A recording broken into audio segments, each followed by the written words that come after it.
Hello everyone, in this video I will show you how to save WhatsApp DP and the profile picture from your WhatsApp, right? So how you can do this, so let's get in.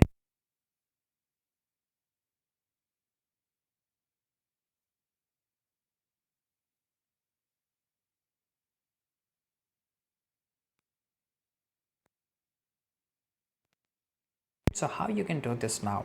So this is a method which I found out. So now you can take a screenshot. So you have to make sure that you don't open it completely.